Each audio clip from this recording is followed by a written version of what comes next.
ATC World, a desire to connect the world. चलिए आप सबका स्वागत है अकाउंट्स की क्लास में। अकाउंट्स की क्लास को आगे बढ़ाते हैं। तो आज हम चर्चा करेंगे अकाउंट्स क्या है, अकाउंट्स के कितने भेद हैं और अकाउंट्स किस प्रकार से कार्य करता है। तो सबसे पहले हम अकाउंट्स को थोड़ा सा लिटरेरी वे से हम आपको समझाना चाहेंगे। अकाउंट शब्द जो है, अकाउंट के कई अर्थ होते हैं।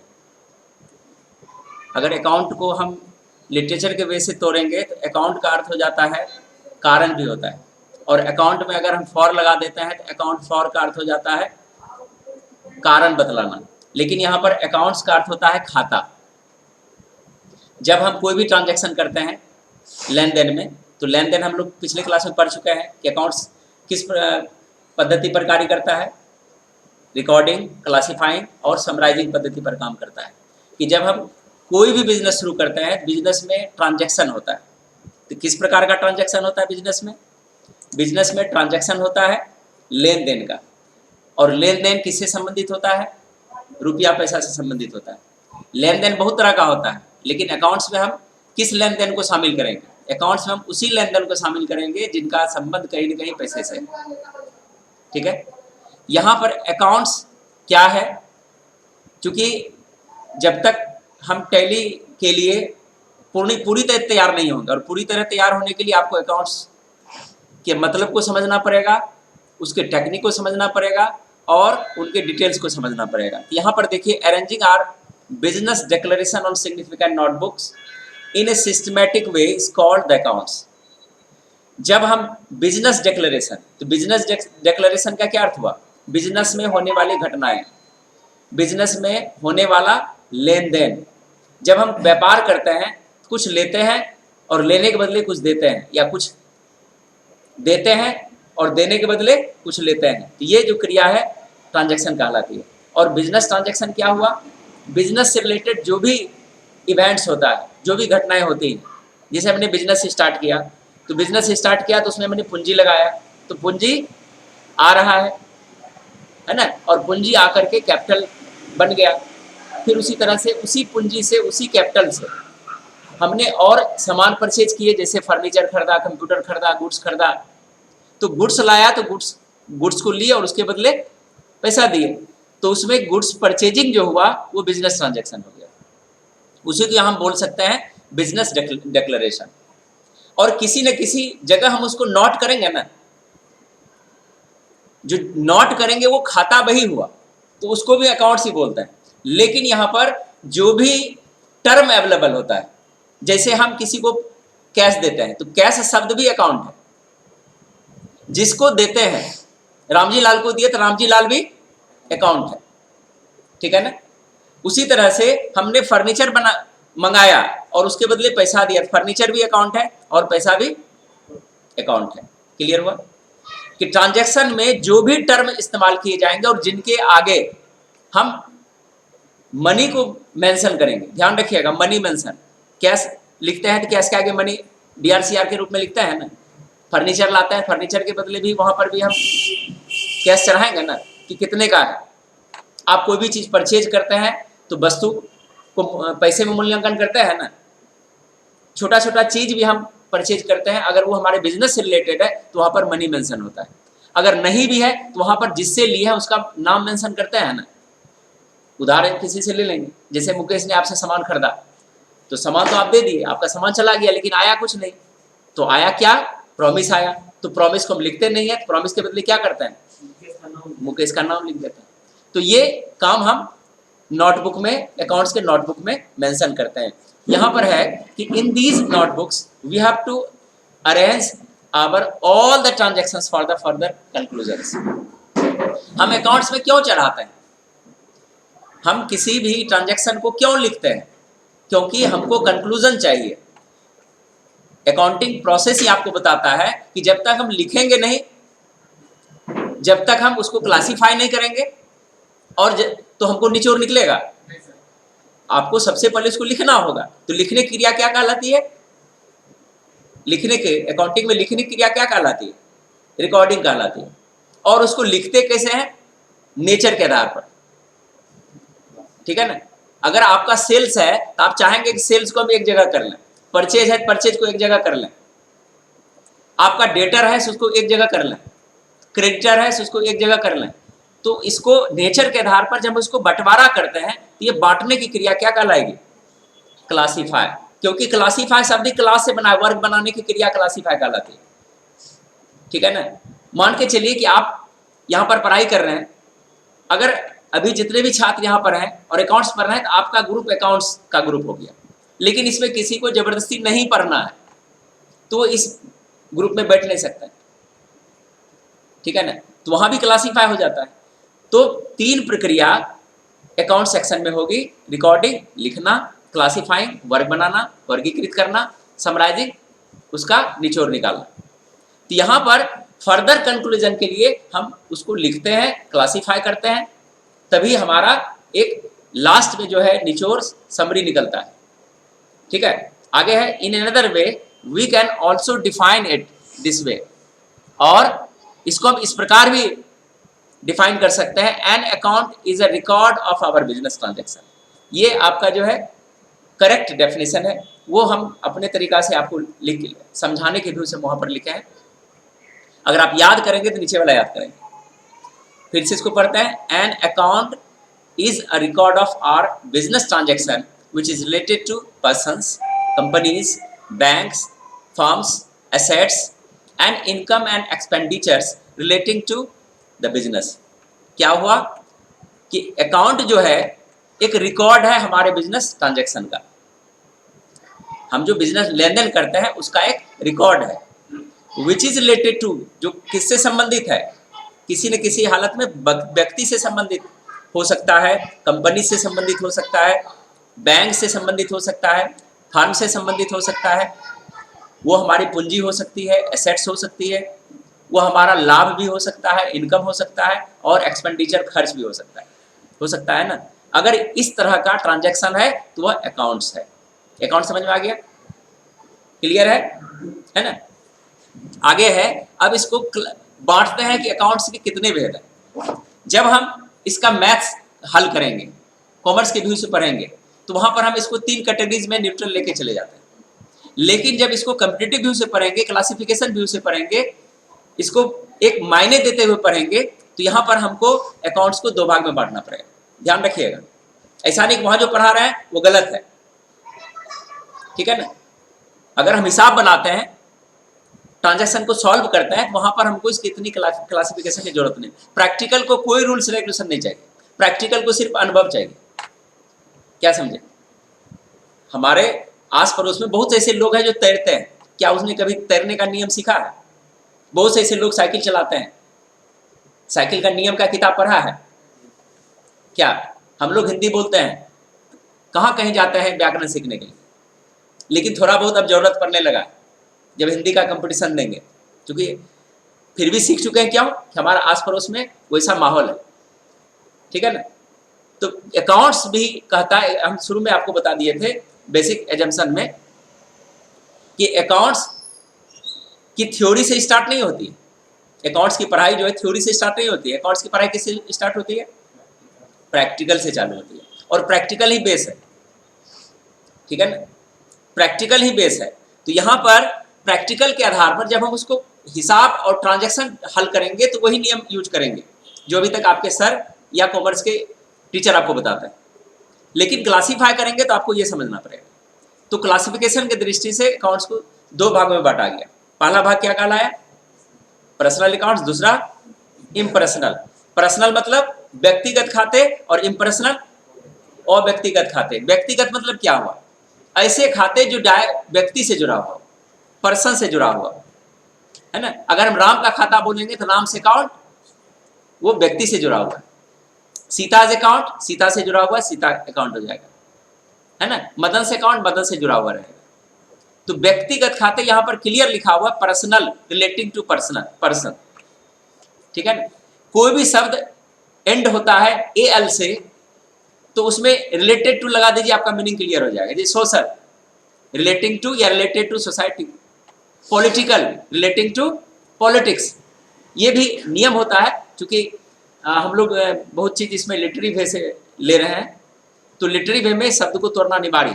आप लोग जैसे यहाँ से हटिएगा तो इसमें हिंदी बहुत जगह नहीं लिखा हुआ है, तो आप याद कैसे करेंगे? ठीक है ना, दिमाग में कैसे रहेगा? कुछ टेक्निक आपको दिमाग में रखना है, ठीक है ना। जैसे बहुत से ऐसे शब्द हैं जैसे एग्जामिनेशन लिखते हैं, तो जितना भी TI1 शब्द लगता है वो किसी न किसी क्रिया से बना है, और क्रिया जब भी हम मीनिंग उसका निकालते हैं तो 2+ उस शब्द को रख दीजिए, उसको काट करके TI1 के बीच में जो भी शब्द आ रहा है उसको लगा दीजिए, मीनिंग आपको निकल जाएगा। जैसे एग्जामिनेशन तो किससे निकला है? एग्जामिन शब्द से निकला है, जिसका अर्थ होता है टू चेक। और एग्जामिनेशन जैसे यूज करेंगे तो उसमें प्रोसेस ऑफ, जो उसमें क्रिया है उसमें ING जोड़ दीजिए, मीनिंग निकल जाएगा, द प्रोसेस ऑफ एग्जामिनिंग, ठीक है ना। एग्जामिन वहां पर यूज करेंगे, द प्रोसेस ऑफ एग्जामिन। उसी तरह से कोई भी शब्द लेंगे, क्रिएशन लेंगे, द प्रोसेस ऑफ क्रिएटिंग, देखिए मीनिंग निकल गया। तो शब्द को तोड़ने यहां पर सीखना है, तो यहां पर पर्सनल है तो रिलेटिंग टू पर्सन्स। इम्पर्सनल, इम मतलब नहीं, कहीं भी इम लगा हुआ है समझ लिए नहीं। इम वाला कोई शब्द बताइए। मॉर्टल, इमॉर्टल मतलब, मॉर्टल मतलब जो अजर अमर है, और इमॉर्टल मतलब जो अजर अमर नहीं है। अब इम्पर्सनल का क्या अर्थ हो गया? जो किसी भी हालत में किसी व्यक्ति से जुड़ा हुआ नहीं है। कंफर्म हो गया। अब यहां पर हमको भाव समझ में आ गया, परिभाषा याद नहीं भी है तो हम दूसरे को अभी भी समझा सकते हैं कि पर्सनल क्या हुआ? व्यक्ति से जुड़ा हुआ। इम्पर्सनल क्या हुआ? जो व्यक्ति से जुड़ा हुआ नहीं है। क्या सबको समझ में आ रहा है? अकाउंट समझ में आ गया। अकाउंट्स में क्या करते हैं? बिजनेस ट्रांजैक्शन को उसमें रखते हैं अकाउंट्स में, और बिजनेस ट्रांजैक्शन में जो भी नाम शामिल होता है वो सारा अकाउंट्स ही है ना। ट्रांजैक्शन को जो हम इनपुट लेते हैं ट्रांजैक्शन का, सारे ट्रांजैक्शन का इनपुट का एक रिकॉर्ड है अकाउंट्स। क्लियर है? और अकाउंट्स के दो भेद है, पर्सनल और इम्पर्सनल। पर्सनल व्यक्ति से जुड़ा हुआ, इम्पर्सनल व्यक्ति से नहीं जुड़ा हुआ। इम मतलब नहीं। उसी तरह से इम शब्द है, डिज शब्द है जो नहीं शब्द को देता है। Honest, who is not sincere. जैसे ऑनेस्ट बोलेंगे हु इज सिंसियर, और डिजऑनेस्ट हु इज नॉट सिंसियर, तो उसका अपोजिट निकल जाता है। ये अगर आपको बोलेगा पर्सनल का एंटोनिम्स बताओ तो आप इम्पर्सनल सिर्फ बोल दीजिए, हो गया, उसका आंसर क्लियर हो गया। ठीक है, चलिए आगे देखते हैं। बना गए। अब यहां से परिभाषा दिया हुआ, परिभाषा पहले ऊपर ही क्लियर हो चुका है। तो क्या क्लियर हुआ है? The accounts which are related to the individual persons. अब ये तो किताबी भाषा है, आपके दिमाग में अट चुका है कि व्यक्ति से जुड़ा हुआ सारा खाता पर्सनल है, तो डेफिनेशन याद नहीं भी है तो कोई दिक्कत नहीं है, लेकिन सिर्फ व्यक्ति से जुड़ा हुआ ही रहेगा, इंडिविजुअल पर्सन्स, कोई खास व्यक्ति। इसमें दो तीन शब्द एक्स्ट्रा भी जुड़ा हुआ है। क्या? फर्म। फर्म का भी अगर निरूपण हो रहा है वहां पर, तो फर्म भी पर्सनल अकाउंट होगा। कंपनी की बात हो रही है तो कंपनी भी पर्सनल अकाउंट्स होगा, ठीक है ना। और यहां पर एक और दे देते हैं, इसको हम पर्सनल इंडिविजुअल पर्सन्स हो गया, फर्म्स हो गया, कंपनीज हो गया, एंड बैंक्स एटसेट्रा। इससे क्या होगा? आपको पर्सनल अकाउंट्स पहचानने में सहूलियत होगा। तो इसको एक बार फिर से देखते हैं। कोई भी खास व्यक्ति का नाम खाता शामिल है, पर्सनल ही होगा। फर्म का नाम है तो भी पर्सनल अकाउंट होगा, कंपनी है तो भी पर्सनल अकाउंट होगा, बैंक होगा तो पर्सनल अकाउंट होगा। ऐसा क्यों है? जब हम ऊपर लिखा हुआ पर्सनल, तो यहां पर फर्म, कंपनी और बैंक क्यों आया? क्योंकि फर्म, कंपनी और बैंक को चलाने वाले कोई व्यक्ति ही होते हैं। क्या समझ में हो रहा है? अगर हम बोलेंगे कि ये मेरा फर्म है, फर्म का नाम डाल दिए, है ना, तो फर्म के पास कोई मिलने जाएगा तो उसके दुकान से नहीं मिलेगा, उसको चलाने वाले मालिक से मिलेगा। क्या समझ में आया कि इसका मालिक कौन है? तो मालिक वो अपना फर्म का नाम आगे किया, लेकिन उसको चलाने वाला एक व्यक्ति ही है। कंपनी को क्रिएट कर लिया, लेकिन कंपनी को क्रिएट करने वाला व्यक्ति ही है। इंस्टीट्यूशन चला रहा है, इंस्टीट्यूशन भी आएगा, ठीक है ना। और कोई बैंक है तो बैंक का भी कोई न कोई मालिक है, समझ रहे हैं ना। तो ये पर्सनल अकाउंट्स होगा। चलते हैं आगे। अब यहां से इसको भेद किया गया कि पर्सनल अकाउंट्स के कितने भेद हो सकते हैं। चूंकि हम वहां पर्सन लिखा है, वहां फर्म आ रहा है, कंपनी आ रहा है, इंस्टीट्यूशन आ रहा है, ऑर्गेनाइजेशन आ रहा है, बहुत चीज आ रहा है, बैंक आ रहा है, तो इसको हम कैटेगराइज इसको किया गया। इसको अकाउंटेंट्स ने, इनके जो विशेषज्ञ हैं, इनको क्लासिफाइड कर दिया तीन प्रकार से। पहला हो गया नेचुरल पर्सनल अकाउंट्स, प्राकृतिक व्यक्तिगत खाते। प्राकृतिक मतलब क्या हुआ? जो प्रकृति के द्वारा बना हुआ, पहले से हो, ठीक है ना, जो नेचुरल हो, जिसमें किसी भी तरह का बाहरी चीज मिक्स नहीं हो, ठीक है ना। आगे है आर्टिफिशियल पर्सनल अकाउंट्स, कृत्रिम व्यक्तिगत खाते, ठीक है। उसके बाद है रिप्रेजेंटेटिव पर्सनल अकाउंट्स, प्रतिनिधित्व करने वाले व्यक्तिगत खाते। एक बार यहां से चलते हैं, वैसे हम परिभाषा पर आएंगे फिर। नेचुरल पर्सनल अकाउंट्स, जो सिर्फ व्यक्ति से जुड़ा हुआ हो, natural personal accounts.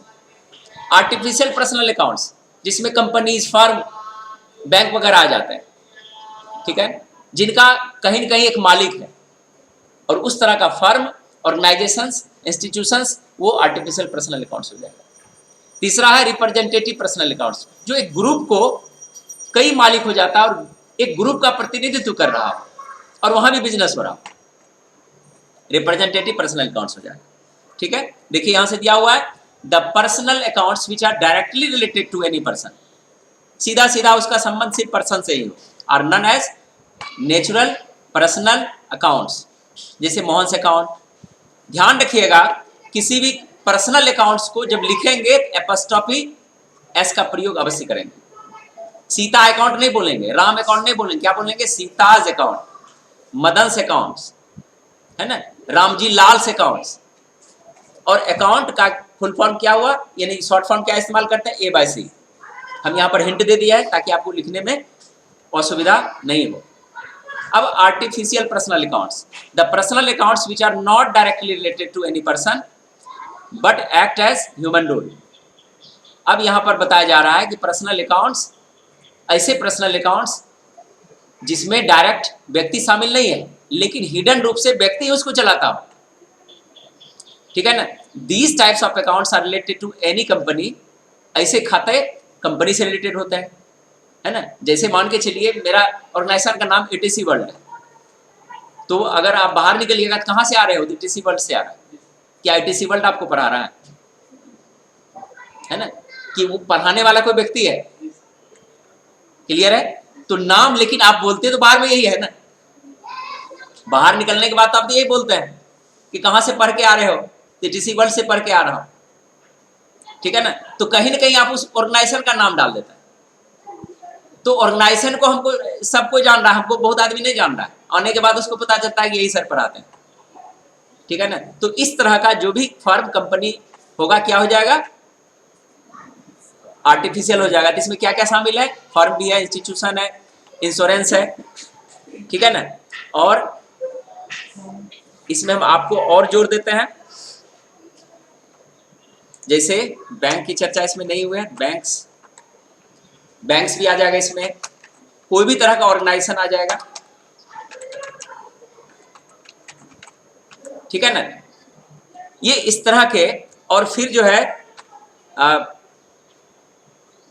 Accounts of government department, यहां पर और लगा देते हैं, और accounts of government department etcetera.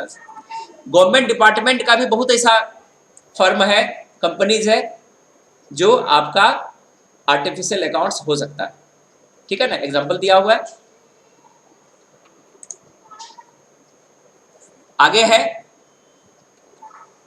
Representative personal accounts, प्रतिनिधित्व करने वाले व्यक्तिगत खाते, ठीक है ना। प्रतिनिधित्व मतलब क्या हुआ? आप देखे होंगे कि हमारे ग्रामीण परिवेश में भोज होता है, तो आपके पिता के नाम से एक कार्ड पहुंचता है, ठीक है। पिताजी ने बोला कि जाओ मेरे नाम से ये चीज वहां पर डोनेट कर देना, ठीक है। आप वहां पर पहुंचे, उनका सारा आयोजन में शामिल हुए, और जो गिफ्ट की पारी आई तो वहां पर आप पिताजी का नाम दिए कि पिताजी ने भिजवाया, क्या समझे, ठीक है ना। तो वो रिप्रेजेंट किया आपने रिप्रेजेंटेशन किसके लिए किया? अपने फादर के लिए किया, ठीक है ना। तो रिप्रेजेंटेशन क्या होता है ये हम आपको बताएं। इस तरह के खाते भी आपका पर्सनल अकाउंट से होता है, रिप्रेजेंटेटिव पर्सनल अकाउंट्स। अब हमने यहाँ पर पर्सनल अकाउंट सीखा, तो कॉमर्स ने क्या किया कि एक रूल प्रतिपादित किया है, ठीक है ना, नियम बनाया है कि आप किसे डेबिट करेंगे, किसे क्रेडिट करेंगे। अब डेबिट क्रेडिट जो आज आए होंगे तो हो सकता है कि समझ में नहीं आया हो कि जब हम बिजनेस का लेन देन करते हैं तो कहीं ना कहीं आपके बिजनेस में इंक्रीमेंट होता है और कहीं ना कहीं आपके बिजनेस से डिक्रीमेंट होता है। एक तरफ इंक्रीज होता है, एक तरफ डिक्रीज होता है, कुछ बढ़ता है कुछ घटता है। ये बढ़ने और घटने की क्रिया का नाम दिया गया डेबिट एंड क्रेडिट। आसान भाषा में अगर इसको हम समझते हैं कि जिधर बढ़ रहा है उसको डेबिट के नाम से हम जानते हैं, जिधर घट रहा है क्रेडिट के नाम से जानते हैं। ये मौखिक है, लेकिन फिर जब वहां रूल्स अप्लाई करेंगे तो आप चेक करके उसको तय करेंगे कि डेबिट कौन होगा, क्रेडिट कौन होगा। लेकिन जब तक हम नहीं समझते हैं तो इंक्रीज पॉइंट को हम डेबिट समझ लेते हैं और डिक्रीज पॉइंट को क्रेडिट समझ लेते हैं, ठीक है। तो पेसियोली ने क्या किया कि जो अकाउंट्स अभी पूरे वर्ल्ड में चल रहा है, लोग किस पर ज्यादा विश्वास करते हैं? डबल एंट्री सिस्टम पर विश्वास करते हैं। मतलब अगर हम 10 रुपये का पेन खरीद के लाए और उसको हमको अकाउंट्स बुक में लिखना है तो पेन 10 रुपये का है तो 10 रुपया उसके लिए भी लिखेंगे और जो कैश मेरा इन्वेस्टमेंट हुआ उसके लिए भी 10 रुपया लिखेंगे। इन्हें दोनों में समान अमाउंट चढ़ाएंगे। तो यही दोनों में समान अमाउंट चढ़ाने की प्रक्रिया डेबिट और क्रेडिट पक्ष कहलाता है। और ये फॉर्मेट जो है जर्नल एंट्री कहलाता है। जिस फॉर्मेट पर उसको डेबिट और क्रेडिट हम लिखेंगे, दर्ज करेंगे, राइट करेंगे, वह फॉर्मेट क्या कहलाएगा? जर्नल एंट्री के नाम से कहलाएगा। जिसको बैंक में जो मैसेज आता है वो सर कौन सा आता है? वो अलग है, ठीक है। तो यहां पर हमारा डेबिट और क्रेडिट पक्ष रखने के नियम को हम सीख रहे हैं। क्या समझ में आया? तो यहां पर बोल रहा है, गोल्डन रूल बोल रहा है पर्सनल अकाउंट्स का कि डेबिट द रिसीवर। अगर आप अकाउंटेंट हैं, आप किसी से पैसा ले रहे हैं तो आपका पक्ष क्या होगा? आपका पक्ष क्या होगा? डेबिट होगा। और देने वाले का पक्ष क्या होगा? क्रेडिट होगा। क्योंकि आपके तरफ बढ़ रहा है और दूसरे की तरफ घट रहा है, देने वाले की तरफ घट रहा है। तो जिधर बढ़ रहा है डेबिट होगा, जिधर घट रहा है क्रेडिट होगा। तो यहां पर जो प्राप्त करता है वह डेबिट है, जो जमा करता है या जमा करने वाले को क्रेडिट कहा जाता है। अर्थात पाने वाला डेबिट है और जमा करने वाला क्रेडिट है। क्लियर है? अब देखते हैं आगे। आगे है कि हम पर्सनल अकाउंट्स को पहचानेंगे कैसे? रूल्स भूल गए, डेफिनेशन याद नहीं है तो क्या करेंगे? देखिए यहाँ पर name of persons personal accounts होगा, name of banks personal accounts होगा, name of companies organisations personal accounts होगा। क्लियर है? अब यहां पर दूसरा भाग है impersonal accounts. Impersonal that is not personal. पिछले बारे में हम लोग समझ चुके हैं। The accounts which are not related to any person, firm, company means accounts that are related to things that can be touched और लिफ्टेड, और such accounts are related to those accounts which are not seen और touched are known as impersonal accounts. ऐसे accounts जो किसी व्यक्ति से संबंधित नहीं है, किसी फर्म से संबंधित नहीं है, किसी कंपनी से संबंधित नहीं है, वह वस्तु है। और वो वस्तु भी दो प्रकार का है, जिसे हम देख सकते हैं, छू सकते हैं, उठा सकते हैं, और एक अवस्तु भी है जिसे हम छू नहीं सकते हैं, जिसे हम देख नहीं सकते हैं, वैसा भी छूने वाला भी और नहीं छूने वाला भी। लेकिन वो व्यक्ति नहीं है, वस्तु नहीं है, कंपनी नहीं है, ऑर्गेनाइजेशन नहीं है। ठीक है ना? तो वह जो है आपका इम्पर्सनल अकाउंट्स होगा। ठीक है, आगे देखते हैं। अब देखिए इम्पर्सनल अकाउंट्स के कितने भेद हैं? इम्पर्सनल अकाउंट्स के दो भेद हैं। कौन कौन?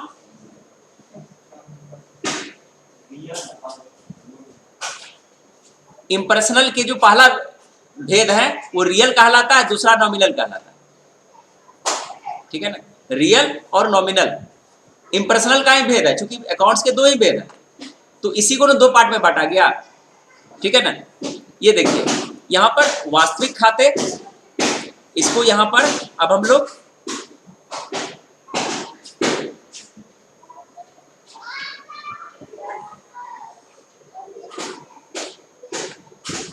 अब कैसे इसको हम समझेंगे। इसको यहां पर लिखा हुआ है the accounts which are related to those things of which value can be measured in term of money and which are the properties of business are known as real accounts.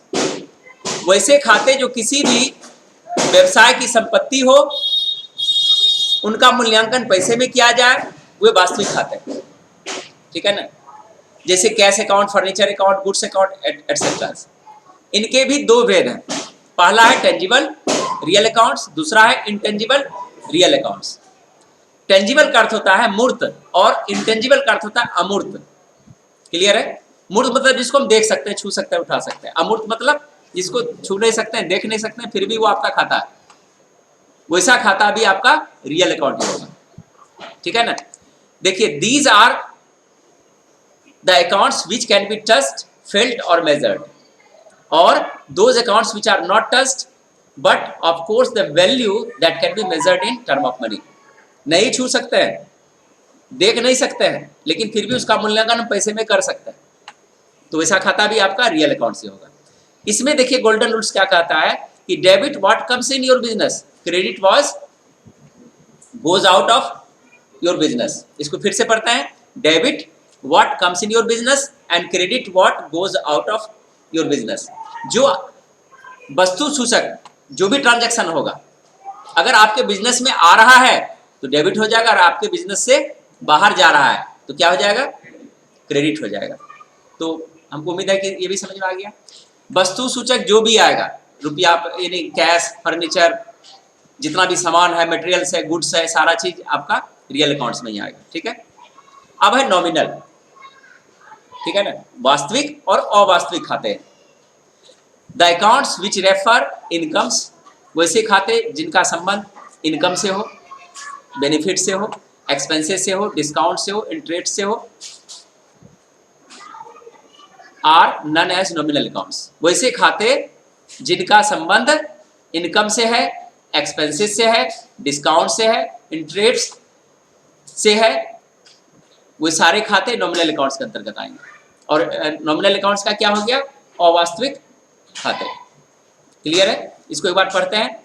The accounts which refer incomes, expenses, discount, interest etcetera are known as nominal accounts. Golden rules का क्या कहता है, debit all expenses and losses. जब इसमें खर्चा होगा, नुकसान होगा, तो इसे पक्ष को हम डेबिट करें, और जब इससे लाभ आ रहा है ना, तो वह लाभ हो रहा है, बेनिफिट हो रहा है, तो क्या हो जाएगा, क्रेडिट हो जाएगा। ठीक है।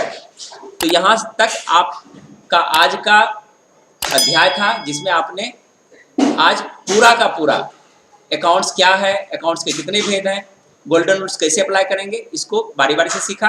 आप इसका नोट्स बना लीजिएगा और इसको शेयर कर लीजिएगा। ठीक है ना। आई होप आपको सब कुछ समझ में आ गया होगा। बहुत बहुत धन्यवाद। जय हिंद, जय भारत।